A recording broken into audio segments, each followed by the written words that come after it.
Milan layak mencoba formasi 3-5-2. Karena kenapa? Yang pertama, Milan biasanya menggunakan formasi 4-2-3-1. Musim lalu itu berjalan lancar di paruh musim pertama. Paruh musim kedua, di samping sudah terbaca lawan, beberapa pemain cedera juga, di pemain inti tidak ada pengganti yang sepadan. Melihat kondisi Milan saat ini, jika tetap masih ingin menggunakan formasi 4-2-3-1, berarti Milan harus menambal beberapa posisi. Pertama, fullback kanan. Jika Calabria cedera, mungkin Kalulu oke bisa bermain. Tapi apakah bisa sama dengan Calabria? Karena Milan sekali lagi bermain di Liga Italia, pasti targetnya ingin bersaing seperti musim lalu Scudetto, ingin berbicara banyak di Liga Champion, harus punya skuad yang cukup merata baik di inti dan cadangan, minimal mendekati. Back kiri sudah dapat dari Liga Prancis, dua back tengah Kjaer dan Tomori atau Kjaer dengan Romagnoli bisa bermain. Dua gelandang bertahan ada Kessie dan Benazir itu mungkin tak tergantikan. Pelapisnya pun jika tidak bisa mendatangkan satu gelandang bertahan yang inginnya sih Bakayoko ya. Cuman kalau tidak pun menurut saya ada Tonali, ada Rebic dan ada Tonali, ada Krunic dan Pobega juga kalau tidak lepas. Itu cukup untuk dua gelandang bertahan dan pelapis-pelapisnya. Dan tiga gelandang serang atau dua pemain sayap dan satu gelandang serang. Mungkin di kanan ada Salemaker, pelapisnya The Lord, number 7 Castillejo. Menurut saya sih udah jual aja ya, cari pengganti. Kalau bisa dapat Ilicic itu lebih bagus. Sayap kiri ada Leo dan Rebic itu cukup bagus juga. Dan satu gelandang serang Brahimi, kalau menurut saya sih itu belum bisa bermain sebagai pemain inti. Memang cukup bagus, cuman cukup aja kan. Masa tim sekelas Milan yang ingin bersaing kembali di Scudetto dan berbicara banyak di Liga Champions mengandalkan satu pemain Brahimi Diaz ya, harusnya ada levelnya minimal sama dengan Calhanoglu. Ya kalau enggak Hakim Ziyech dan Ilicic juga boleh sebenarnya. Dan untuk satu penyerang tengah ada Ibrahimovic dan Giroud cukup, dan karena Leo juga bisa bermain di situ, Rebic juga bisa bermain di situ. Itu jika Pioli tetap ingin bermain dengan pola 4-2-3-1, berarti mereka harus menambal fullback kanan, satu gelandang serang dan pemain sayap kanan. Jika mendapatkan Ilicic dan Hakim Ziyech itu yakin Milan berbicara banyak dengan formasi 4-2-3-1. Tetapi Milan juga harus mencari alternatif lain, karena berkaca dari musim lalu, jika pola itu sudah terbaca, harus mencari alternatif, terutama jika beberapa pemain inti cedera. Menurut saya formasi yang alternatif yang sangat ideal yaitu 3-5-2 dengan 3 back center back, ada Kjaer, ada Tomori dan ada Romagnoli, itu cukup bagus. Dan pemain cadangannya pun ada Gabbia dan Kalulu, itu juga lumayan lah, karena nggak mungkin tiga-tiganya cedera. Mungkin ada 1-2 kali yang cedera dari 3 pemain ini bisa ditambal oleh 2 pemain itu.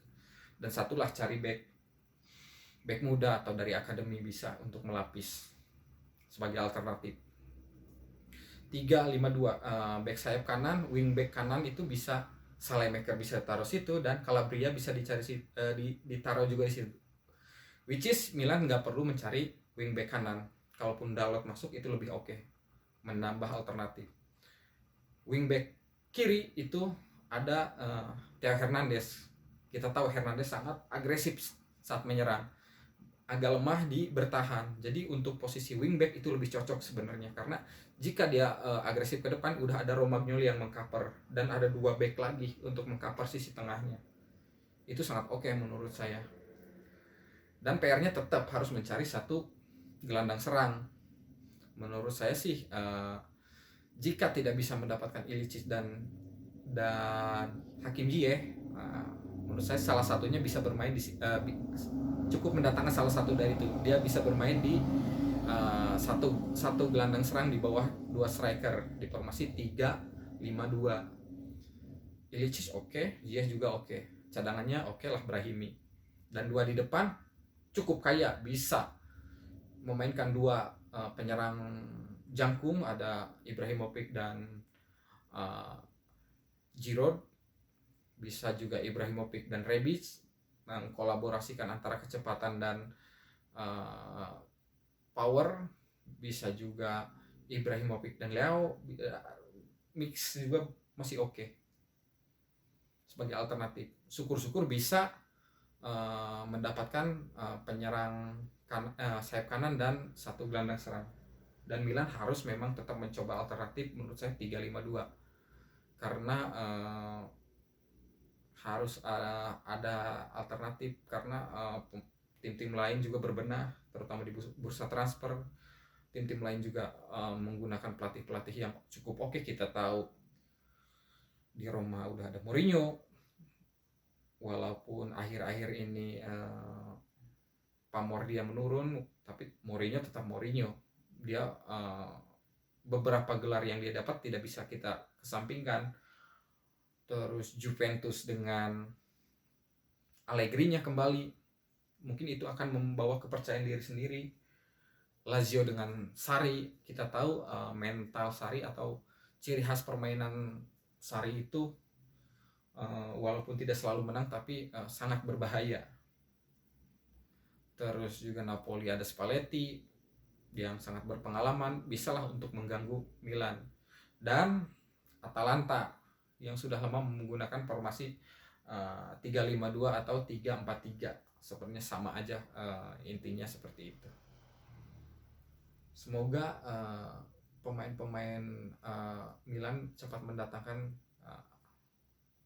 sayap kanan dan gelandang bertahan, karena gelandang serang di belakang striker, karena itu bisa mengakomodir formasi 3-5-2 atau 4-2-3-1. Tapi tetap Castillejo harusnya bisa dibuang, dijual lah, karena tiap dia main itu selalu mendelay bola dan kadang keputusannya itu suka tidak tepat, kapan harus umpan dan kapan harus dribbling.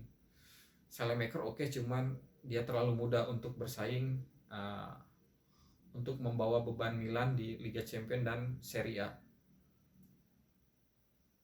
Ini momentum sebenarnya Milan, karena pesaing-pesaingnya itu berganti pelatih dan Milan hanya mengkokohkan pondasi-pondasi yang udah dibangun oleh Pioli. Semoga Maldini bisa memenuhi kebutuhan tim tanpa merusak keuangan Milan. Thank you.